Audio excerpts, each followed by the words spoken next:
They identify as Democrats almost 2-to-1, and most would vote for Hillary Clinton for president. But they say they want smaller government, lower taxes, and less regulation. The Millennials have come of age. But who are they? I'm PJTV's Scott Ott, joined now by Stephen Green and Bill Whittle. This week's three-part trifecta is called The Last American Generation. But which generation is it?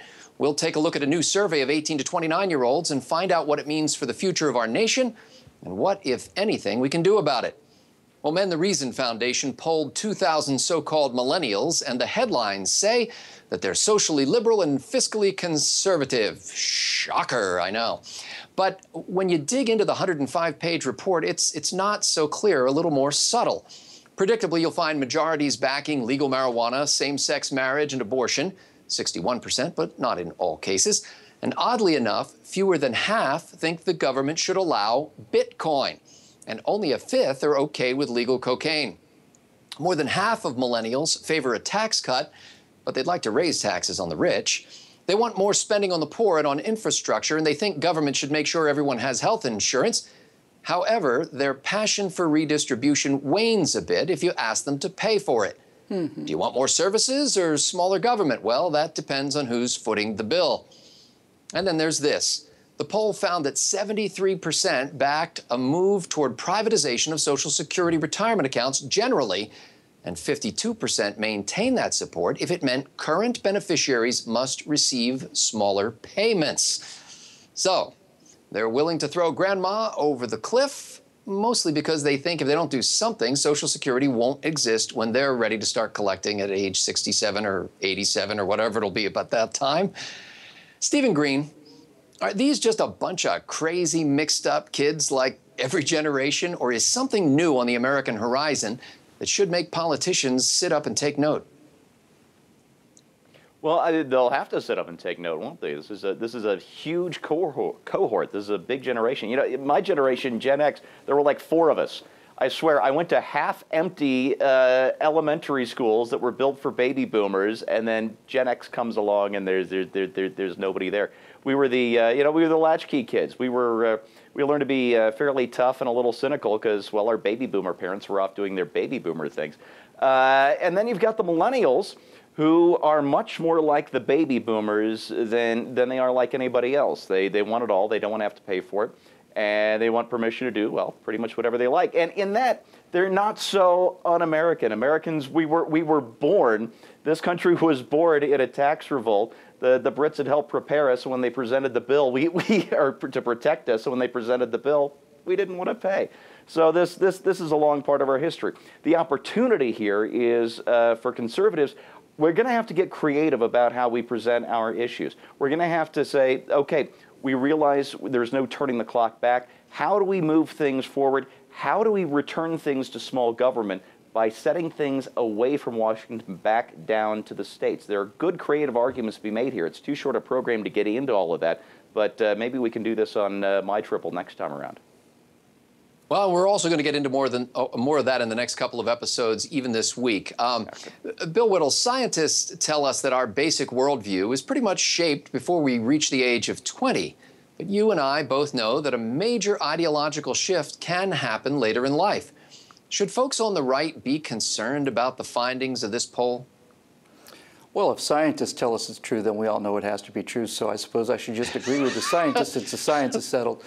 The debate is over. There's so much here to talk about. First of all, I really like how you referred to them as the last American generation rather than the latest American generation, because frankly, if we don't do something pretty severe pretty quick, they will be the last American generation, at least as we understand the term American, or generation for that matter. Look, there's good and bad news here, I think, Scott. The good news is that there's some signs of relative conservatism compared to the Gen Y Obama lovers that preceded them.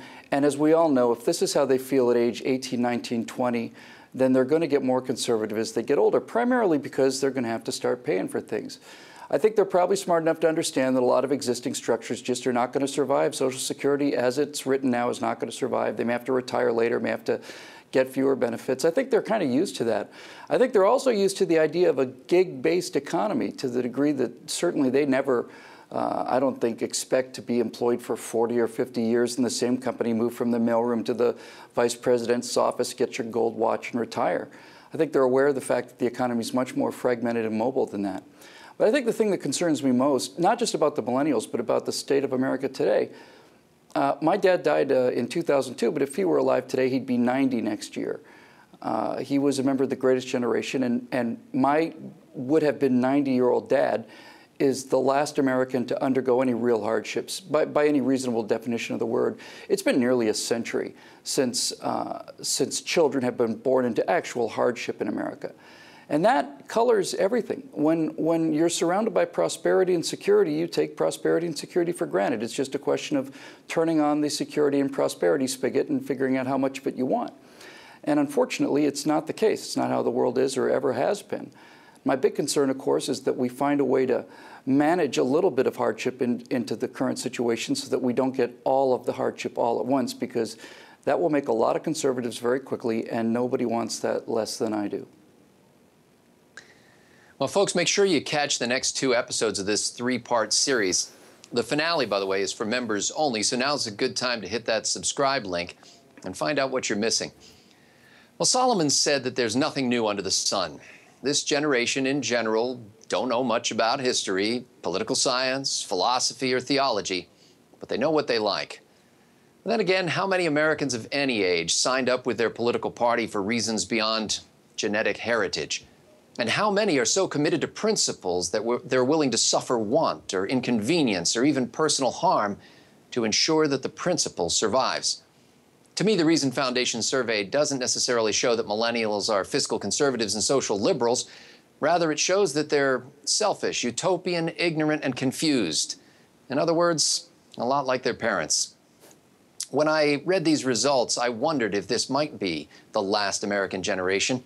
Upon further reflection, I wondered how far back I'd have to go to identify the last American generation. For Bill Whittle, Stephen Green, and the entire Trifecta crew at PJTV.com, I'm Scott Ott.